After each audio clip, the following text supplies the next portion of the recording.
Hello everyone, কেমন আছেন সবাই?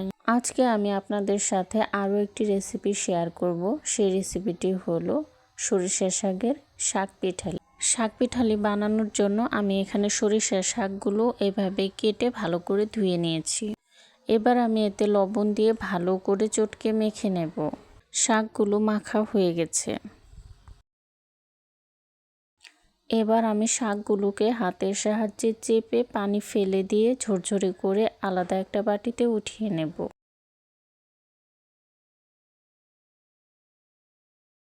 এবার একটা কড়াইয়ে দিয়ে দিব অল্প পরিমাণ সয়াবিন তেল। তেল গরম হলে দিয়ে দিব পেঁয়াজ কুচি আর কাঁচামরিচ কুচি। কাঁচামরিচ কুচিগুলোকে ভালো করে ভেজে নেব।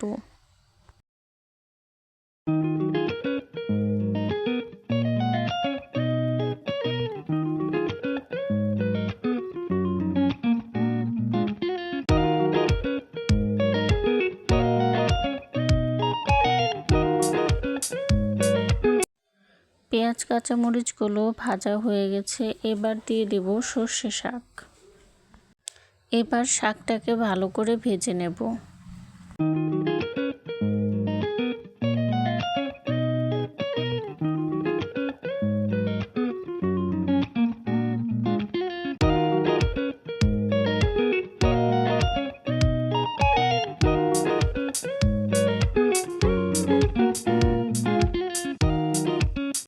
শাকগুলো ভাজা হয়ে গেছে। এবার দিয়ে দেব অল্প পরিমাণ পানি।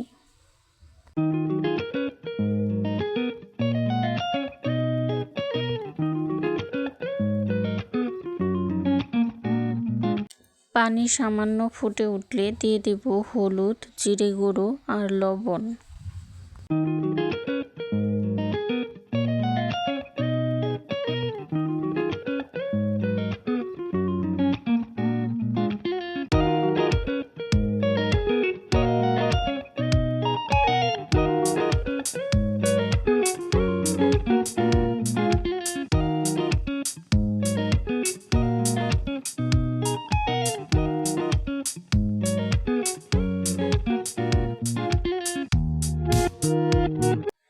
এবার একটা বাটিতে অল্প পরিমাণ চালের গুঁড়ো পানিতে মিশিয়ে শাকের সাথে মিশিয়ে নেব। এবার ভালোভাবে মিশিয়ে ফুটে ওঠা পর্যন্ত অপেক্ষা করব।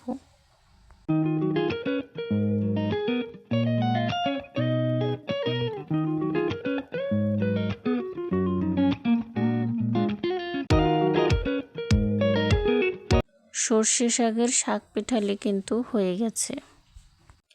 আমার রেসিপিগুলো যদি আপনাদের ভালো লেগে থাকে তবে অবশ্যই সাবস্ক্রাইব করে পাশে থাকবেন।